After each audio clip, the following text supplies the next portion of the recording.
Welcome to Animates, a retro anime review comedy podcast. Join our resident anime nerd Mackenzie and anime noob Lindsay as they delve into their VHS vault and review the best and worst of what the 80s and 90s had to offer. These episodes contain spoilers and adult language, so stick around if you're cool like that.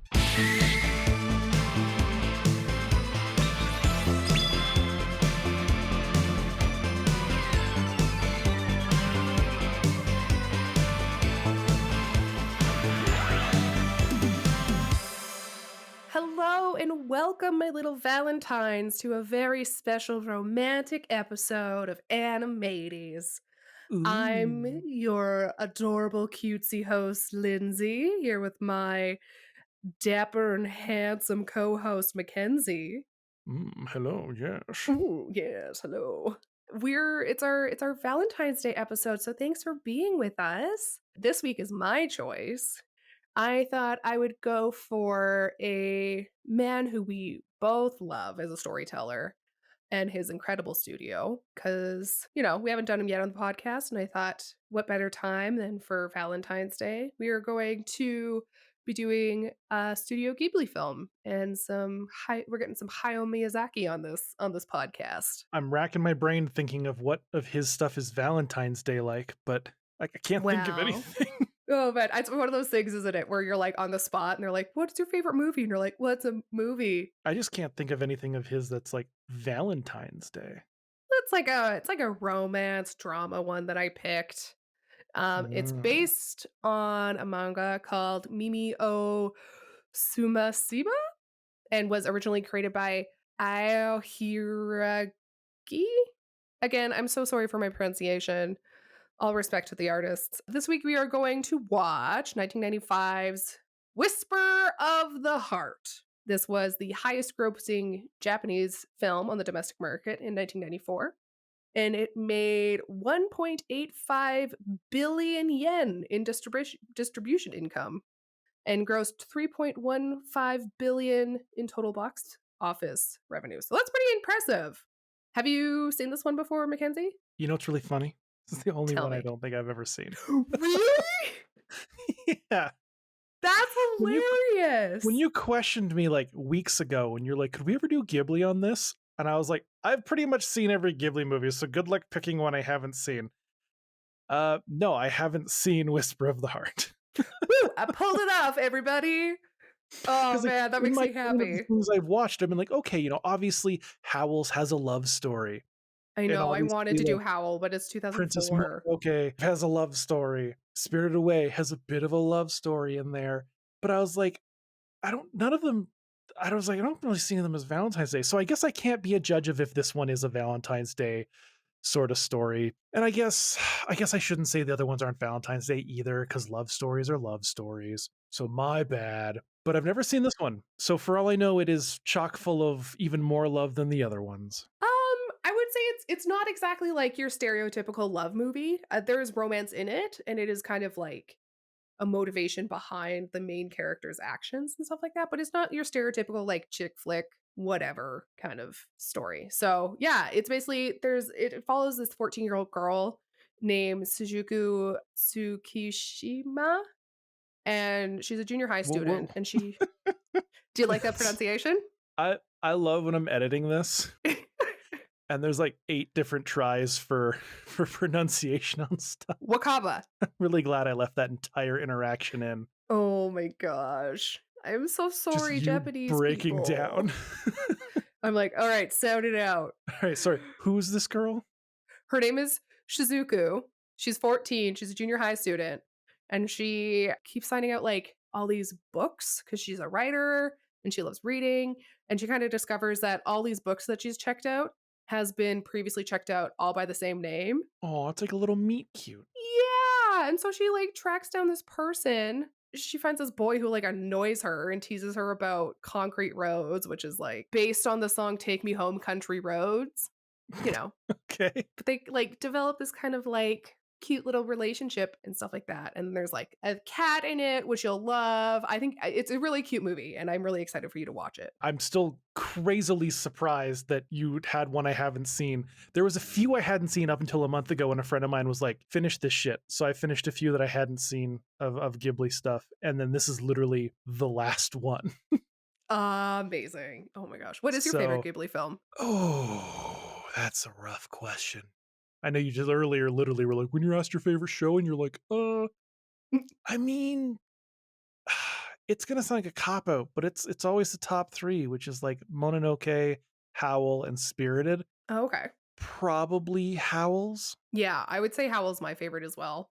But I also haven't seen all of his films, so the jury's still out. Well, we'll maybe change that one day. Perfect. Being that it is Valentine's Day, that there will be a whisper into my heart after having watched this. Ooh, I hope so too. Well, go, fly away. Meet this, I I don't know, weird thing. Learn how to make a violin. Come back once you know how to. Okay, I'll be back in 10 seconds.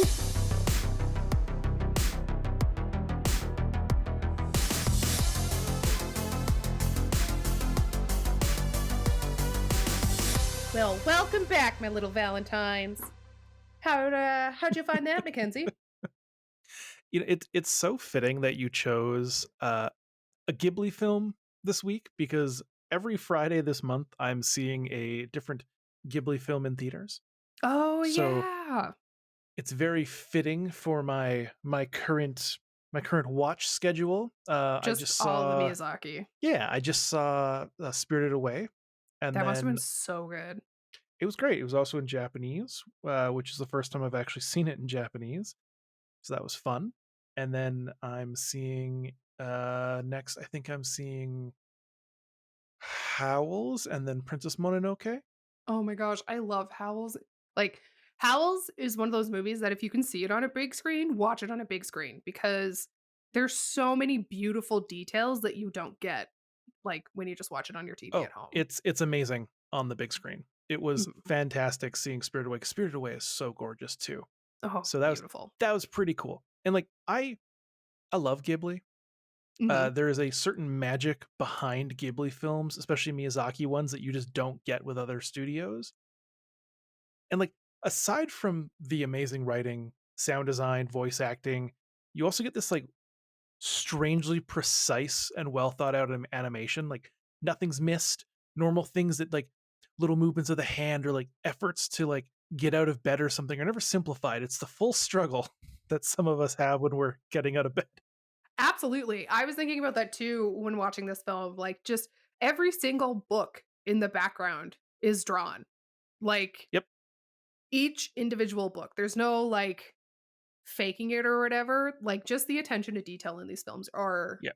mind-blowing. It's hard to explain, but there is a magic behind it all. And I Truly. really like that. However, in this movie, there's no actual real magic. I honestly thought when I saw the picture of that cat that there was going to be like a cat returns type scenario, but instead the cat's only alive in the story that she writes. It's true. And I would say I haven't honest, seen Cat Returns, but it is the sequel to this movie, or like a spin-off of this movie. is it? Yeah. Oh, I guess he does look like the fucking Baron, so maybe you're right. Um, they're pretty identical. Now I'm gonna need to go watch that movie. I love it's in my top 5, I think. Oh, really? Okay. But I think it's better this way, because this movie is more about like a raw retelling of what it's like to be in love for the first time, Mhm. which in and of itself is magical. Truly. But as a pessimistic single person myself, I thought I was going to be really dismissive of the story, but it felt supernatural and honest, which I just kind of ended up finding myself smiling throughout it.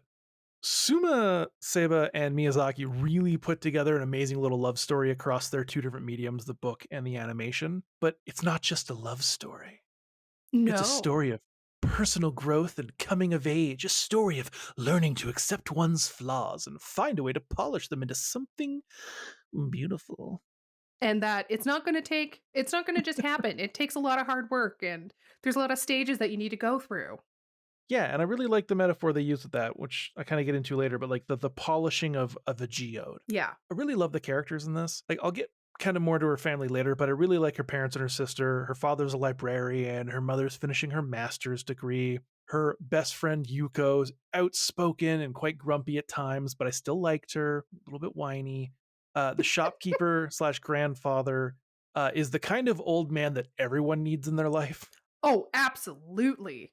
And like it shouldn't be your own grandfather, but you need to go to a cafe and befriend a wise old man, which I need to start doing. Yeah, come on, Mackenzie. Then of course you got Seiji and Suzuku, our two main lovebirds, who are Mm. quite similar but are also unique in ways that makes their love possible.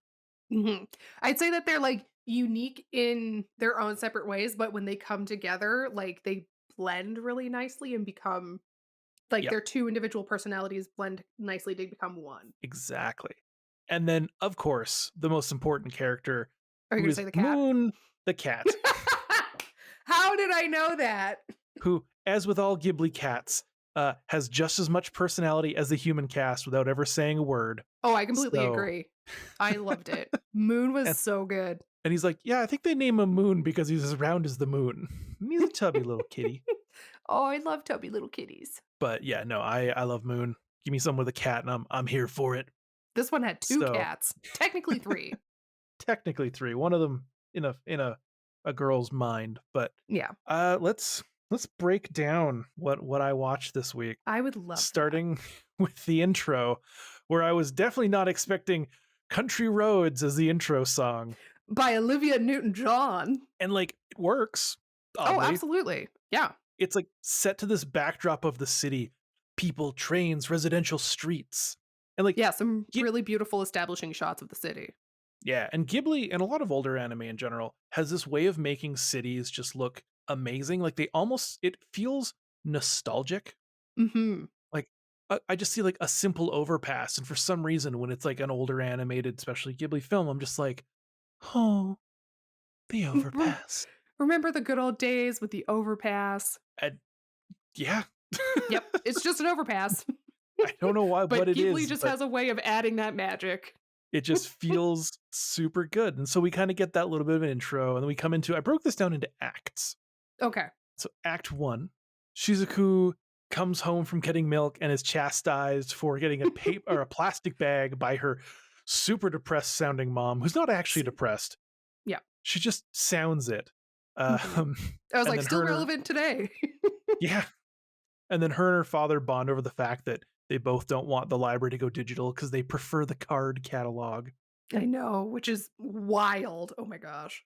And at first I was like, man, their house is so cluttered. But like in that beautiful Miyazaki way of like just cluttered maximalism, but it's so romanticized. It is almost all books, so I have zero complaints. And then we jump right into it. We are discovering that someone named Seiji has been checking out the same books as she has before she has. So she's checking out the same books that he's been checking out, and she's like really confused who this boy is, and she really wants to meet him. And so we start her day with her heading to school on summer break, no less. It's not school time yet. I It know, is summer right? break.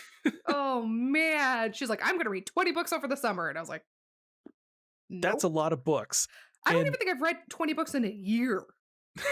my goal this year, I think I said, was 15 books. Wow, that's ambitious. I'm hoping for more, but my goal is I 15. mean- But I mean, the 3 books I'm reading right now, the next 3 books I'm reading all have like almost 1,000 pages. So we'll see I was how gonna well say, this is it like goes. Dune? 1,000 pages, small text. No, Ugh. it's other stuff. But anyways, so she's not going to school for school. She's going there because the city library doesn't have the books she wants. Mhm. So she bothers one of the people that are there I to think it's let the her into the nurse. library. Probably the nurse, yeah. And then she goes to check out this book, and she's like, oh, for the first dang time, Seiji's name's not in here. Boom, baby. Boom, baby. And then it turns out it was donated by someone with his same last name. Yeah. You're like, damn it. And she's She's like, I thought oh, I had the jump on him. interesting. Well, okay. And then she goes to meet up with her best friend Yuko, who's like Mhm. super mad that she made her wait out in the sun because she's getting freckles, because apparently that's a bad thing. Oh, nobody wants freckles. And- How atrocious. She shares her lyrics she wrote for the school ceremony, which is Country Roads again. Yep. In case But you weren't, in case you yeah, didn't have enough of it. it's not her claiming it's hers. It's a slightly No. different version. But then she goes, I don't really like this one. And she gives another version, which is like a Country Roads about like Tokyo. Yeah, it's like concrete roads and all. Yeah. I don't know. Yeah, about the city crushing over all the wildlife that was there and the country And like roads to make big cityscapes. if you gave me a bingo card, I would have never thought that on that bingo card was going to be hearing different renditions of Country Roads like 4 or 5 or 6 times Mm-hmm. across this movie. It is sung at least 6 or 7 times. Oh yeah, I'm gonna have it stuck in my head now for the next week. Oh man, so turns out that Yuko got a love letter. Ooh. But she doesn't want to act on it because it's another boy that she doesn't like, and she really likes this other boy who Mm-hmm. instantly starts talking to her, of course, in this exact moment, which causes her to get flustered and she speeds off. And so they head home, and turns out that Shizuku forgot her book, and she runs back to get it, and she finds a boy reading it who makes fun of her for her lyrics, which really pisses her off, and she runs around the house yelling "stupid jerk" over and over and over again. Oh man, to be a teenager again. Yeah. I once had someone who, instead of like me finding their notes, would send me multiple notes a day, like those fancy folded paper things you used to be able to do. Yep, the triangle And they were that you would always fold over and over again, Mhm. and yeah. Them were some notes for a junior high kid to be getting. Very, very lovey-dovey. And I was like, we're not dating. Now people just DM, I guess. I don't know. Oh, the day of the paper note. I know, right? The internet ruins everything.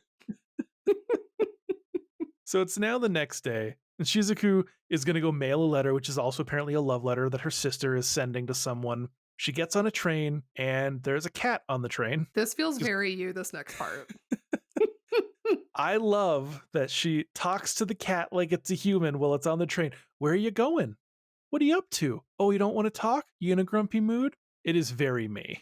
Yeah. I don't care what the weather is, how cold it is, how hot it is. If there is a cat, I am stopping. I am talking to that cat. And because I have a weird thing where all cats love me and want to cuddle with me, even the raggediest street cat is like, hello, I love you. So she ends up deciding she wants to go on an adventure, gets off the train when the cat gets off the train. Mm-hmm. I'm just like, oh, I guess we're going the same way. Goes on this journey of following this cat and then loses it for a little bit, but then finds it again and then like chases it up this sketchy alley into the most posh version of a Japanese neighborhood you can imagine in the 90s. Absolutely. It's like really nice homes overlooking all the rest of the city. Part of me was like, are we watching Parasite now? Oh no. And it turns out that the cat came all this way just to tease a dog. Yep. And then to go into an antique shop for a little bit. Just a stereotypical cat for you.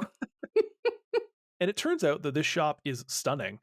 Oh my gosh, so gorgeous. It's like this weird German architecture and yeah, and like this weird little like trinkets and like large carousel horses adorned with like jewels, and then this little statue of a kitty wearing a suit, who has been aptly named Baron Humbert von Ginken. Ginkingen?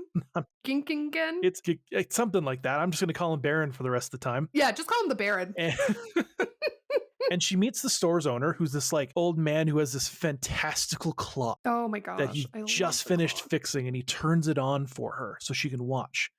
And it's got these like gnomes mining jewels in the base, and then at the top which there's is this so beautiful. It's animated phenomenally for being like a little scene inside of a clock. I know, right? Like, I don't know how, but Miyazaki always seems to animate like geodes and crystals and gemstones so beautifully. They don't just leave them to be little like glimmers in the dark. They are full on going. They're and gorgeous. So there's a love story that happens at the top where like this king comes into view as like this sheep at the top falls back and comes back as this woman, because apparently the love story is that there's this king of the gnomes or the dwarves, and he can't see the woman that he's obsessed with and loves except for when the clock strikes midnight, when she turns into her fairy self up in the sky, because all other time she's been cursed to look like a sheep. Oh, it's so good. And I'm like, aw. I And want this clock. she's one of the first and only people to see this happen in a long time, and she's so thankful for it, and she like thanks him so much, and she heads off again, and being the ever forgetful one that she is, goes home, and a boy arrives and is like, hey, I know your name, you left your bag at the antique store. That's a lot of food. Confused as to how he knows it's hers. No, that's later on. No, it's not. Because she's like, oh, is that Isn't clock? No, because she goes, is the Oh, clock? right. No, you're right. Sorry. She runs away. It's not nighttime yet. She runs away. She has to deliver the food to her father. Yeah, she realizes it's noon. Right. Right. And he's like, you eat a lot of food as he like drives off. But before that, she's like, how do you know it's me? And as he turns and goes away on his bike, the cat's sitting on the back of the bike. He's like, how do you think? And I was like, cat. But like as he rides off to make fun of her, he starts singing country roads. Yep, just to... Which is adorable. I know, I was like, this is such a teenage love story. Yeah.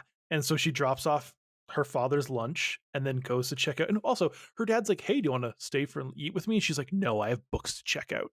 I know, right? I was like, whoa. She really loves books, guys. And so she goes and checks out more books previously checked out by Seiji. I just love that she's like, ah! In the library. And everybody's like, can you shut up? Summer is now over. And Shizuku has to go back to school. She's taking tests. She's trying to set her friend up with her crush, and she's trying to find out more about the man who donated the book, and learns that his son goes to school with her.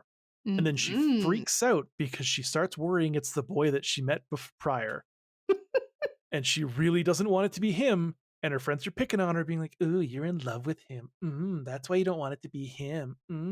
And she is not happy about this. No, because again, if there's one thing teenage girls love, it's getting teased about something they don't want. So after school, she decides to go back to the shop. Unfortunately, it's closed. She goes back home to study.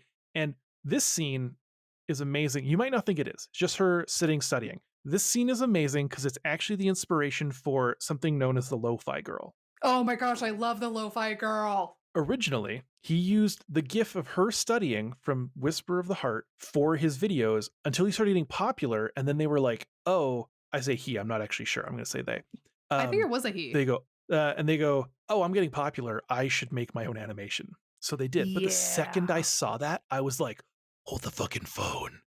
And I went and I Googled and I confirmed it. I was like, oh, that's a fun little, neat little tidbit of information to learn. Because I also love the lo-fi girl. So anyways. In case anybody was wondering where the lo-fi girl came from, Whispers of the Heart. Whisper of the Heart. There you go. So she gets a call from Yuko, who's so upset because it turns out that her crush is actually best friends or whatever with the guy that sent her the love letter. And he's like, hey, you should like date him. Oh. And he's very confused why she gets upset and mad and runs off because he's very thick. But of course, he's a teenage boy. What do you expect? Well, exactly. Man, but it's wild that she's so upset that she stays home from school. Literally, she has a test the next day, which is a big deal in Japan. And she's like, nope, I'm staying home. Oh my gosh. I'm so brokenhearted by this. I'm just like, girl, get a grip. He's a boy. He's a guy. Shizuku ends up laying into him and being like, you are so dumb. She likes you. Oh my God, duh. And then he goes, oh, that's not good because I'm actually in love with you, Shizuku. And then she's like, and I'm like, damn, didn't see that coming. Nope. That's straight out of left field. And he's like, what? We've known each other for years. You don't like me? She goes, yeah, I like you, but I don't like you. So I still want to be your friend. So I'm going to pretend this conversation never happened. And we're going to keep going on doing our thing, which is very mature. Yeah, it is very mature. I knew people who'd be like, I like you. And then that person would never talk to them again. And I mean, it's not, I mean, look at us. We're exes. It is true. And we started a podcast together. And before that, we hung out all the time. Like, it's true. You can't let some shit get in the way of a good friendship. Well, exactly. I mean, but again, that also, like, how old are we? That's true. Like, we were 13, it would be a different story, I think. That's a possibility. That's a possibility. So, anyways, she turns him down, and she's upset by the whole situation. She decides to go to the shop again. Here, she meets the cat again, and she confides in it and sits and she talks to it, and she says, you're not very nice, but neither am I. And then she begins to just like go on and on about how all she does is read, and she's kind of like doesn't enjoy his life anymore, and she doesn't know what to do with herself, and she just feels lost. And the cat decides to let her like give him some scritches, and Mhm. I was like, man, I feel you, girl. I feel you. That feeling will never go away. As this is happening, Seiji shows up, and we learn that this cat, this is when we learn it's called Moon, and Mhm. that he belongs to no one, apparently. This is our first interaction where they're actually nice to each other, and there's actually a little flirting going on. I Now, know. she still doesn't know that he's Book Boy, No. but they're being nice to each other, and he even invites her into the clothes shop so that he can show her the cat statue, because she thought it was gone, but it's not. It is still Mhm. there. During this scene, he stands at the bottom of the stairs, and she stands at the top, and she's looking out over the city, and she says, this must be what it feels like to be in the sky. And this mimics that scene from The Clock, where the king of the dwarves is at the Oh. bottom looking up at this girl in the sky. Yeah, I didn't see that, did you? No, I didn't clock that at all when I was watching it. I had love on the Oh. mind watching this, and I was picking up all those little things. I didn't. And they go through the basement door to get in, and it's like a bunch of like half-built violins and instruments kind of around, and they go up into the shop, and he shows her the statue of the Baron, and he has her look into its eyes as the sunlight comes into the room, and they glimmer like nebulas. He says it's actually an issue with production that causes this to happen. It's not supposed to be there. He just leaves her alone to enjoy the view and just says, yeah, come find Moon, you're done. He's not questioning it. He's just like, yeah, you want to see the statue? Here it is. You do your thing. Yep. She ends up talking to the statue for quite a while, asking Like about a concerning amount of time. asking about the missing pair that the grandfather wants to find for it, because apparently it has like a long lost partner, A baroness. a baroness. And I kind of just love that she talks to random objects too. I know. Like, there's something about, and I'm sure people do it too, like I do it. I just stare at something and I'm just like, that's not I mean, a I crazy talked to thing my to do. rabbit. Well, that's a bit different. Yeah. She ends up, sitting there for a while, and then she goes in the basement and she finds Seiji carving a violin. And she goes on about how much she loves that he's magical and makes instruments out of a block of wood and makes him play for her. Okay. And what does he Okay. play? Yeah, he's like, I think you'll know this one. He plays Country Fucking Roads. But I actually of all the versions of the film, I think this one's my Nope. favorite because it This does have is that like community aspect that does happen with it. a custom one, because he goes, I will only play if you sing along. Mhm. And so we get this like amazingly adorable moment of them playing. But as this is happening, the grandfather comes home with some of his friends, and they hear this, and they kind of come into the basement and they grab some instruments and they start playing along. This is another bit of Ghibli magic, because animating people playing instruments accurately is hard. Oh yeah. But this scene does it, even the slightest like tremolo on the strings of the violin, he kind of arcs into, and he shivers his hand ever so slightly. Like the people are moving with the music. You can feel them feeling it. And it was phenomenal. And of course, Oh yeah. we also get them actually singing to the music, which Oh my gosh, what? two They're times in a singing? row. Oh my gosh, two lucky episodes in a us. row. What did we do? And it's so good. And then moments later, after they've stopped playing, they're all having a good time laughing. She learns that this boy's name is actually Seiji.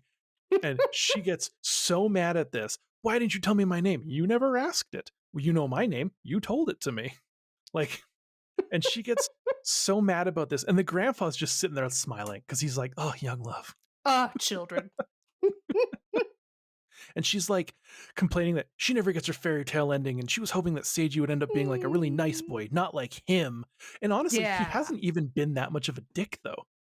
I mean, he's like teased her, but I mean, like, I feel like all of, like with the previous like 5 minutes of them, like him letting her into the store to see the Baron And then like, bonding. yeah, like You think I that feel would all kind of of like, that. Yeah, soften her like feelings about him. or like, he made fun of country roads and then he learned it for her. Like, you gotta Right? think that kind of counterbalances things a little bit here. Mm-hmm. But moments Nope. later, they are made up, and he's walking her home. We get this nice evening shot with the city in the background as he talks about his dreams of becoming a world-class violin maker in Italy. And he tells her, you know what? I actually did like the lyrics you wrote, and you should continue writing. And it's like, oh, it's that young love. that you so can't achieve as an sweet. adult. No, we're too bitter now. It's over for us. Yep. And after this, Shizuki goes to sleep and we end her perfect day. Hmm. And that takes us to Act 3. School has now started. Shizuku's running in the rain to get to school, and she gets there and she has to fight off rumors that she's dating someone because people saw her and Seiji at nighttime walking home. And of course, these rumors get stronger because Seiji shows up at her classroom being like, "Hi, is Shizuku here?" And her classmates lose it. They like open the windows. They're all watching. They're chanting, like, "Shizuku has a boyfriend. Shizuku has a boyfriend." Could you imagine doing that as an adult? Oh my gosh. Like you're at a party and I don't mean like jokingly your friends being funny, but like you're like, "Oh yeah, I was hanging out with this boy the other day," and all of your friends look at you fully serious and go, "Ooh, a boyfriend," and they're like married with children, and they're just for some reason, Yeah, right. just Shut up, Greg, or whatever. yeah. And he's like, "I want to tell you some news. Let's go over here." So they end up going to like a rooftop. Unfortunately, kind of. Seiji's news is that his parents are allowing him to go to Italy for 2 months because originally he had told her that they weren't going to let him, but he's allowed to do it to prove himself as an apprentice. And if he is good, he can stay. And if he's not, he has to come home. And go to high school. And Shizuku's like really supportive about this, but then accidentally lets it slip that her dream was actually that she'd get to go to high school with him because for somehow in the last like 24 hours, she's gone from like, fuck this boy to like, oh my God, I love him. And those feelings have definitely softened. well, more than that, because Seiji drops the bomb that he's actually been into her for a while and even began checking out books he thought she'd like in hopes that it would get her attention. Which, like, holy moly, that is a long game to play. That is you could have, like, people, if you're, I mean, our listenership under 18 is actually only 0.3%, which is crazy, but because it's anime. But I was like, we literally say in the opening, 0.3%, there's adult language. Don't be so shocked. What, you didn't do adult language when you were a teenager? What I'm getting at is that if you're young, don't just beat around the bush. Just fucking tell them. Just go directly. I know it seems really big and intimidating. Yeah. Just go directly. So he's like, which is really unfortunate because like he might be leaving for Italy forever now, and he finally has her attention, and it's a really cute scene. And unfortunately, it gets cut short by her classmates being immature dummies and like accidentally bursting through the door after listening to this whole thing. Oh my gosh, it was so funny. They just all like dogpile out of the door. And like, it's incredible how much emotion is placed upon this one little simple rooftop conversation, but it's so strong. You feel sad for both of them because first loves are hard to forget, and they haven't obviously said anything about loving each other, but you could tell. Oh yeah, there's Emotions definitely are like strong when you're a young. romantic connection. Yeah. Later that night, she meets up with her best friend Yuko, and she's explaining her whole situation. And there's something about Shizuku that does annoy me. She calls Seiji amazing, and then she says she's just a girl who reads books and isn't worthy of his time. Oh my gosh. Well, yeah. Okay. And I was like, girl, okay. but like as a person who has been pursuing art and creative feats for so long, I like, it was so hard for me to learn to just like take a damn compliment. And now that I see other people not doing it, I'm like, you're not as bad as you think you are. Take the damn compliment. Sometimes people are being genuine. But seconds later, this actually prompts her to decide to want to be good at something. I mean, yeah. And then it's like, I'm going to become the best writer. Well, he's trying to become the best violin maker. Exactly. So she runs home, and as she's doing this, she actually learns that Moon does have a home. One of his owners, a little girl, is like, Mom, he's running away again.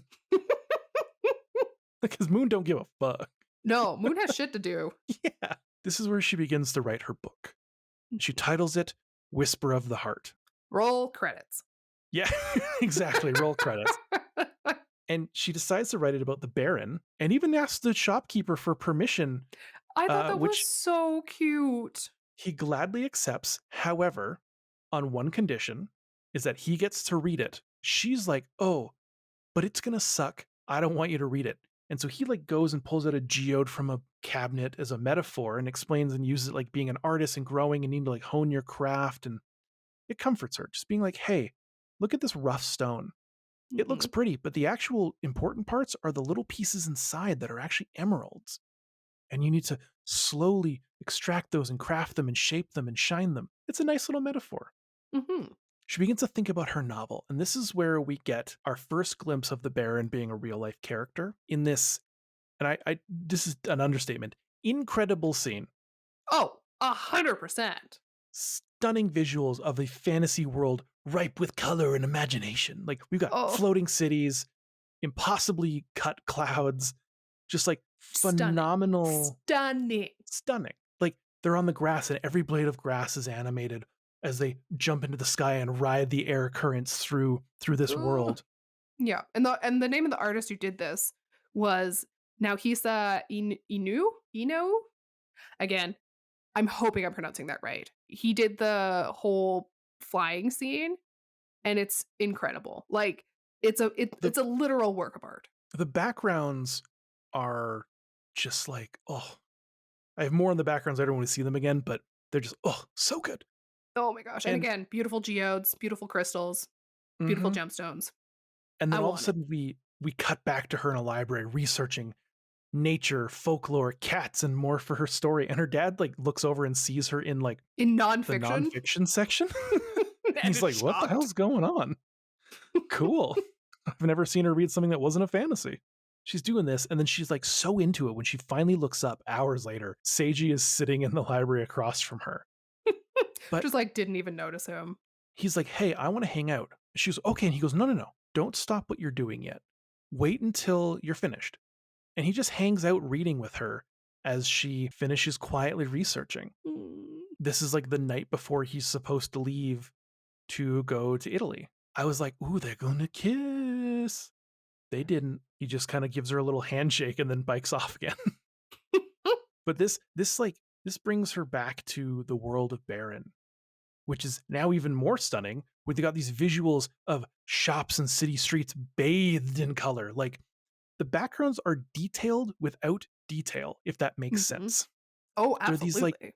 paint splotch backgrounds that are vibrant, but they don't have, you know where you are. You can tell Mhm. where you are, but they don't need to have detail. It allows the main characters, like the character like Baron, to stand out and not take away from it, but also still be this just, I don't know, incredible, crazy This fucking like yeah, just it every stroke, every color, every whatever is so strategically placed that nothing is needed. Like, there's never more than what needs to be there. There's never less than what needs to be there.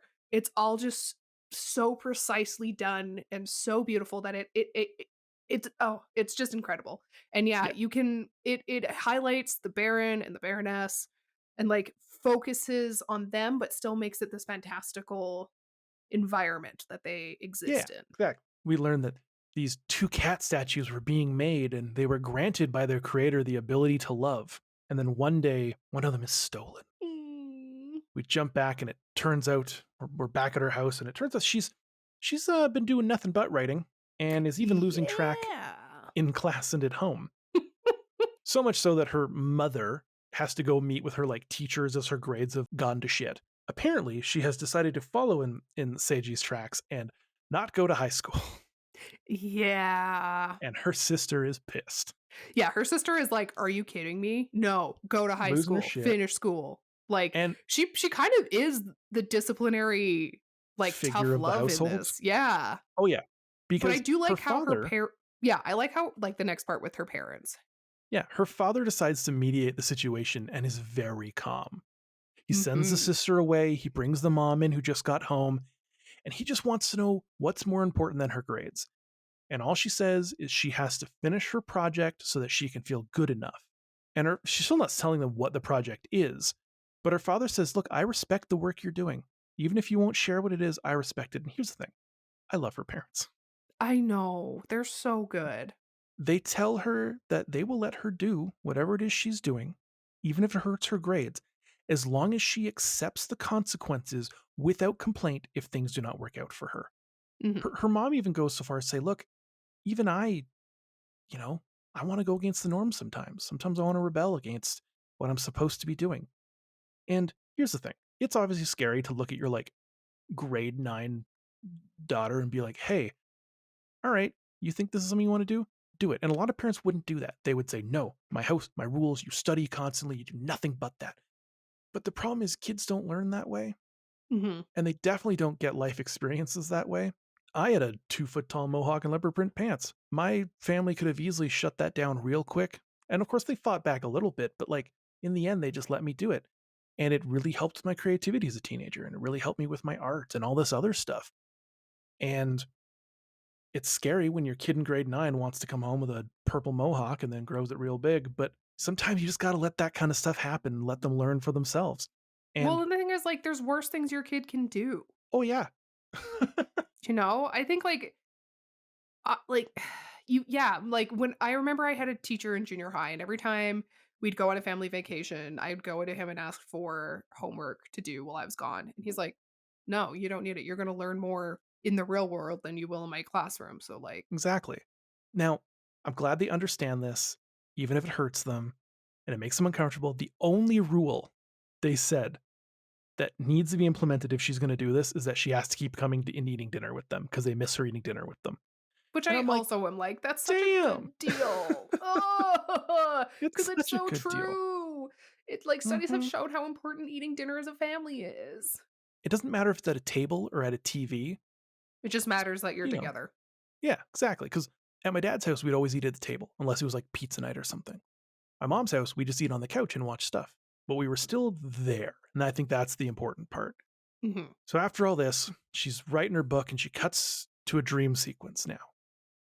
Shizuku is in a cave of gemstones and she's looking for the stone from the metaphor the shopkeeper gave her. And she hears his voice, find your stone, find your stone. And she picks the most beautiful stone in the cavern. And then as she holds it in her hand, it transforms into a dead chicken fetus. Oh, yeah. I was like, oh no. And she wakes up unsure of if the path is actually worth it or not because she's stressing out. She clearly misses Seiji. This poor, poor girl. And we cut to the grandfather napping now in Act 4, our final act. And he's in front of his fireplace and he's dreaming of this woman from long past. And she's beautiful. And he reaches out and goes, I'm so sorry for getting old on you. Because his memories of her is when they're younger. Mhm. But when he sees her, all he thinks is that she's seeing him as an old man. He kind of wakes up as Shizuku walks through the door in the exact same sequence that his past lover did. And she goes, here's my story. It's trash. I need you to read it right now. Like he goes, but I'd like to read it slowly and really take it in. She goes, no. Read it immediately. No. But I don't want do to it in get this front of over me. with. I'm Yeah, going to go in the basement. I know. She's like, you sit, you read, I'll leave. Literally, I'm But going to go in read the it now. basement for 4 hours while you read And I'm this just going to book. I'm just going to panic pace. Well, you read it and tell myself how shit I am at writing. Yeah. And so he reads it and he tells her he likes it. He called it raw, but heartfelt. Mhm. She's like, no, you're wrong. You're wrong. But he won't have it. He's like, no, no, no, no, no. What did I tell you? It's He's rough. like, look at this but it's gemstone, good. bitch. Yeah, yeah. Gemstones are good even when they are rough, but when you polish them, they're even better. Yep. So all you have to do is polish this and make it perfect. And then she goes off in this thing again, how she'll never be good as Seiji. And again, Shopkeep's like, you really like this boy? I ain't hearing this. And is like, screw you. I'm making us dinner. Here's this really good looking ramen. And then to make her feel better is like, hey, just so you know, Seiji's first violin was trash. And he was 4 times more upset than you were. It took 4 bowls of ramen for him to feel better, which is really funny. Oh, I love it. And then we get our second love story of the movie where he still tells his story of I was like, buying is this this the cat second love statue. story? This sounds, I Like, think it's like the third or oh, fourth. sorry, you're right. This is like the third, fourth. Ignore me. I'm forgetting about the best friend and all that jazz. But we get another love story. Mhm. And it turns out he was in Germany and he was at a cafe and he was seeing this woman while he was in Germany. And he kept going to the cafe being like, can I buy this? Can I buy this statue? And he kept being told, nope, I don't want to sell them unless they're pairs, but the other baroness is off being repaired. When it comes back, you can buy them. Now, unfortunately, he had to leave to go back to Japan for a little bit, but he goes, I need the statue. The girl goes, how does this sound, Mr. Cafe owner? I will buy the other statue when it comes back. And then when he comes back to Germany, they'll be paired up again. And he goes, you know what? That's good enough for me. Take your statue. He goes back to Japan. He's only supposed to be there for a little bit. And then the war picks up. Oh, I thought he had to leave Germany because the war was starting. He comes back and then the war starts. And unfortunately, he never sees her again. He goes back to Germany. And back to the cafe. But he was gone for so long that he can't find her or the Baroness ever again. He explains that her story gave him this renewed memory of her in his younger years and makes her promise that she'll polish her story so that he can read this final product that kind of really hit home for him, because it's about a cat that's really important in his life. And I was like, oh my God. I know, right? You're just like, my heart. And so it's now been a bit of time. It's been the 2 months, and Seiji has returned from Italy a day early and surprises Shizuku. He waits outside her window, doesn't knock on it, doesn't throw a rock, does nothing, just waits until she eventually would wake up and see him, and she just happens to. And he tells her she has to come with him right away and get on the back of his bike. Here we learn that he was not good enough to stay in Italy. Ooh. So he will also complete high school while polishing his skills and try again after. Which is really funny. And she's actually already said this to her parents as well. After being told that her story was good by the old shopkeep, she's like, I love you guys. Thank you so much. I want to attend high school. I'm going to keep working on my project, but I'm going to do it slower now that I'm able to like refine it and put a bit more time into it. But so he gets her on the back of his bike and they're riding away and they get to this massive hill. And he's like, I've told myself my goal is to ride up this very steep hill with you on the back of my bike. For some reason. I know. I was like, that's such a strange goal. Really strange. Like, no. But Shizuku is like, no, I refuse to be a burden to you. We're going to do this together. And gets off the bike and pushes while he rides. They could have both just gotten off and walked up the hill, but it's a symbolic moment, right? It's teamwork. They're I two am not going to forces be a coming burden together for you. as one. Exactly. They get to like this little plateau that overlooks the city, and he tells her this is where he comes for inspiration. And I was like, oh, they're going to watch the sunrise together. And they do. And it's this beautifully animated sunrise that just glows so and warms stunning. your screen.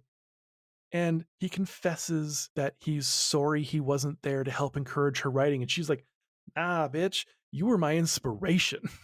I didn't need your words of encouragement because you were the story. You leaving made me inspired.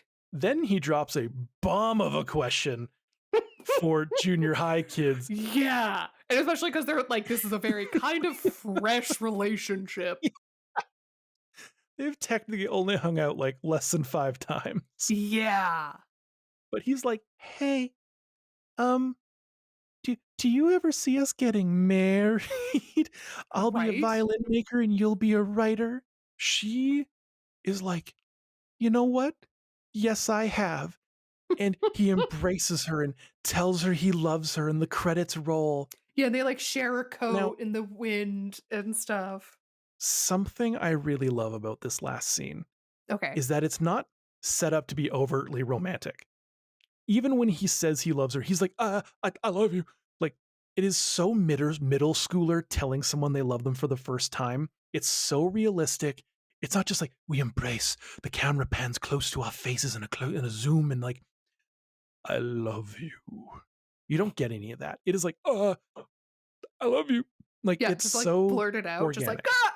Yeah, exactly. It reminded me of the first time I ever said that to someone when I was in junior high. Like, just letting it come out. It's not like adults where it's a little bit more of like a slow kind of like. It's more suave. Got that LOVE, Riz. You have to say, got that Riz. Riz.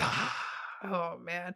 Well, it is funny because I was thinking about it and I was like, I feel like we dated longer than these two did before I asked you to be my boyfriend. Like, could you imagine if I've been like, you want to get married? If I remember specifically, we went on a date and then I didn't hear from you for 2 months. Yep. And then all of a sudden you were like, yo, what's up? I was like, Digimon's playing in theaters. You want to go? And I was like, fuck yeah, I do. Like, literally, it was like we went to go see Ghostbusters. Mm-hmm. And then we're like, it seemed fine. And then we didn't talk for 2 months. And then all of a sudden, like, yo, Digimon, bitch. I was like, Want to go see okay. Digimon? And you're damn right Get I did. frozen yogurt after? And meet your mom No, that was a different time. the next time. No, it was not. Because It was within First no, it was 4 not. times. It was We were- within the first 4 times. No, we were Yeah. dating. We had no, because I Yeah. know for a fact I would not have. She's wrong, introduced you to everybody. Oh no, it Mackenzie. wasn't purposeful. She happened to be like in a park nearby. I swear And- we were boyfriend girlfriend for a while before. No, we were absolutely not. I just remember Regardless, my mom saying the cabbage mom story loved in me. front of me. Oh yeah. And she told me the cabbage story. Exactly. Oh my gosh, I was Very good. mortified. You were very mortified, and I was very happy. I was But like, Mom, you're people never meeting a boyfriend again. People don't need to keep hearing about this from No. this whole film. I'll say it again, felt realistic and honest, and it does touch the heart. It whispers into your heart, Get out. Get out. romance and love. Leave. Get out. And I mentioned nostalgia, and I still hold that thought that it's very nostalgic, but it's just so nostalgic for being a child in love.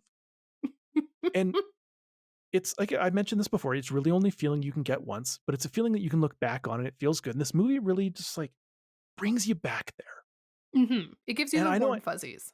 I kind of question, I was like, what Miyazaki movie is like a Valentine's movie? Like I'm referencing, there's love in other Miyazaki movies, but none of them really felt like a Valentine's Day, like actual kind of like story for that. But I was wrong. This one had the vibes of a proper love story. And of course, again, people are like, what, Howl's Moving Castle's not a love story? It's not what I'm saying. It is, but it's also like It an is. anti-war film, and it is like love is part of Exactly. it. It's not the whole part. Exactly. This whole thing is just like love, love, Love. love, love. And that movie poster where it's her floating through the air of this fantastical world with a cat did not prepare me for what I was about to watch, because I was going for fantasy and it was very, very not fantasy. Nope. But like I said, that was really good. So I'm finally all caught up on having seen all of the Ghibli stuff now. Sorry, that's a great. lie. I haven't seen the earwig one because that animation style makes me want to vomit. The earwig one? Don't even Google it. It's basically just, yeah. Anyway, other than that one, I've seen them all now. Great. So it's been complete. My journey has Whoa. finally been complete. Well, I haven't seen a lot of them, so next Well, time you We get to might end up introduce me to 'em. watching. We ended up watching some more. Probably The Cat Returns, because it's just I love The Cat Returns. Except that one's like 2005, so it's like out of our. Oh fuck, you're right. I can't do Cat Returns. I didn't even place that the cat and the cat were basically the same thing. So, anyways, we'll figure it out. I'll get you something Yeah. you haven't seen before. Yeah, it'll be great. Oh man! So, do you want to hazard a guess for what this might have been ranked or So, rated? It's a Ghibli film. Mhm. It's So a you automatically Miyazaki know Ghibli film. It's gonna be high. It's already going to at least be a 7. Mhm. Taking into account that it's a fairly, what I've learned, beloved film, I'm going to say I'm going to give it an 8.35. You are very close, my friend. On Mal, it is What is it? 8.22. Ooh, Mhm. nice. I'll Yep. take that. You know what? That's a good rating. I approve of that rating. I agree with that rating. Yeah, absolutely. Hell yeah.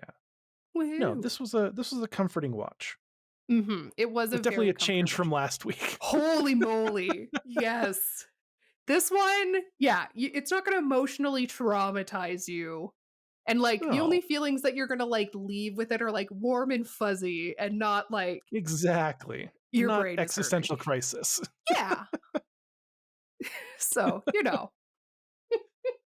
Yeah, no. So I'm thanks for the little Valentine's special. You're welcome. You're welcome, sweetheart. Well, anyways, that is our episode for this week. Please like and subscribe to us because we really appreciate it. Give us a good rating because I love our analytics. And please follow us across social medias. We are at Animaties on all of them. So, Instagram, TikTok, X. I don't know, Twitter. I don't know. Don't that call it thing. X. It's Twitter. Twitter's the one that I'm we're sorry. most active on. You don't go on Twitter. I manage the Twitter. Yeah, I was like, I don't have a Twitter. I post constantly on that Twitter. You can see some of Mackenzie's drawings. Oh, yeah. Between my great artwork and some of the shit posting I do, I also do post some legitimate content related to our our genre of anime. It's true. But yeah, so thank you so much. Please come back next week where we're going to have another fabulous episode. Mackenzie's going to introduce me to God knows what. But until then, we miss you all. Have a good Valentine's, a good Palentine's, a good Galentine's, whatever you celebrate. Yeah, just love yourself, love others. Bye. This is me whispering into your heart. Stop it.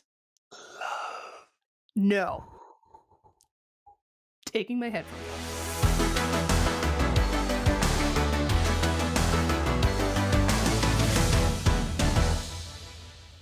Boop boop. Dun, dun, dun, dun, dun, dun, dun.